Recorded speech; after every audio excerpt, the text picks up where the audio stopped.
Focus page again. It's me, Mr. P, and I'm going to be giving you my newest review of Skyscraper, the action thriller starring Dwayne Johnson and Neve Campbell. Now, this film tells the story of Will Ford, played by Dwayne Johnson, who was a former hostage negotiator for the FBI, who, after losing his leg in the line of duty, he's now working as a security analyst for companies, examining their security protocols. And he and his family are called to China, and he's asked to investigate the Pearl, which is the tallest tower in China, and they ask him to investigate their security protocols to see whether they're well protected. And during the course of this film, we then discover that Will is then framed for murder, a fire breaks out within the Pearl, and Will then sets out to clear his name, stop the fire, and in the same process, rescue his family from the devastation. This film is the second offering from Dwayne Johnson of 2018. The first one being Rampage. Now, let me tell you, I found Rampage to be more entertaining and more enjoyable than Skyscraper. And let me tell you why. First of all, let me tell you what was good about this film. Visually, this film is stunning. It is beautifully shot. It's got great cinematography.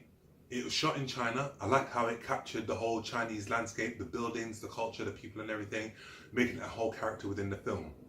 It's got some great visual effects sequences. I liked how Dwayne Johnson, is stretching himself as an actor right now by playing a more vulnerable character than the ones that we're typically used to seeing him play in films like, The Fast and Furious, etc. Because in this one, he plays a very, very vulnerable character. He plays a disabled character. He plays someone who has to protect his family, and it was really, really interesting to see him play on those vulnerabilities, and I think he did a very good job. Also, it was good to see Neve Campbell back on screen. She plays the wife in this film, and she's also got some military experience in this film, so it's good to see her as a badass. It's good to see her, kick butt in this film, but also lend strong emotional support to the film. Also, Kan Ling, who played one of the assassins in this film, I found her to be very, very menacing. She was a real badass, and I found her to be easily the best out of all the terrorists within the film that feature in this film. But with that being said, the bad outweighs the good in this film. I mentioned that there were terrorists in this film, and there are. But when you look at this film, when you watch it, it is just nothing more than a rehash of Die Hard and Towering Inferno and other hostage films, and it doesn't bring anything new to that genre. And once this film is escapism, when you watch it, you think, okay, there's nothing there other than some, fancy visual effects. There is nothing there. I mean, beat for beat, this film has followed some of the most iconic action films in history. There's a scene where Dwayne Johnson has to jump out of a building with an apparatus attached to him so that he can go to a ventilation shaft that's outside of the tower so that he can dismantle something so that he can open up a safe. Clear reference to Die Hard. There's a scene where one of the police officers in the film says, you know what, I don't think I can ever pick up a gun and shoot someone again. Clear reference to Die Hard. Even in the final scene of the film, one of the people says, you know what, you've got a good family there. Another reference to Die Hard. And also, there's the final scene of the film where they try to extinguish the fire. That is a complete nod to the Towering Inferno, And even there's one particular scene where, if we get away from those films, we can look at other films where this film has been influenced by, where there's one scene in the film where Dwayne Johnson notices that one of his co-workers may be on a net. After a fight, he disarms the person, and then he basically explains to Dwayne Johnson's character what's going to be taking place and why they're doing this. That there, I thought, you know what, I saw that done in Olympus Has Fallen. I saw that done in Olympus Has Fallen, and I thought, you know what, there's nothing original about this film at all.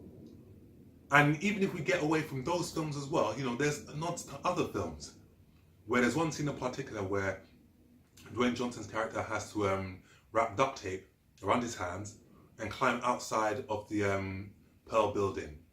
And I thought, well, you know what? We saw that done in Mission Impossible 4 Ghost Protocol, where Tom Cruise has to attach gloves to his hands and climb up the Dubai Tower to get one of the fail-safe devices. And, as a film, it's not a bad watch, but there's nothing more there. It doesn't bring anything new to the table, and I find it quite disappointing. And as you know, a Dwayne Johnson fan, I think this has to be one of his weakest films today.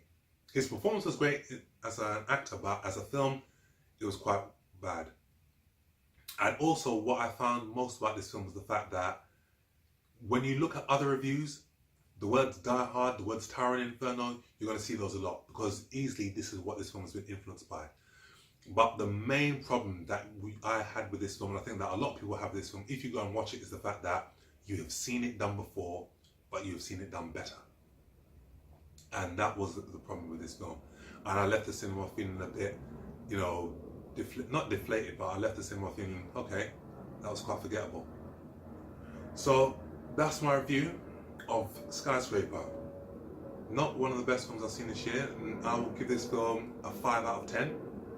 That was just for Dwayne Johnson's performance and some good action sequences. Is this one to watch? You know what? There are other films out there that like this genre. Die Hard, which coincidentally celebrates its 30th anniversary. You can watch one of those films so you can see how it's truly done. So I'll say, this isn't one to watch, not one to have in a DVD collection. And there are other films out there that are much better. So, that's my review. Feel free to subscribe to this channel. Follow me on Instagram. Follow me on Facebook. Leave your comments on this channel.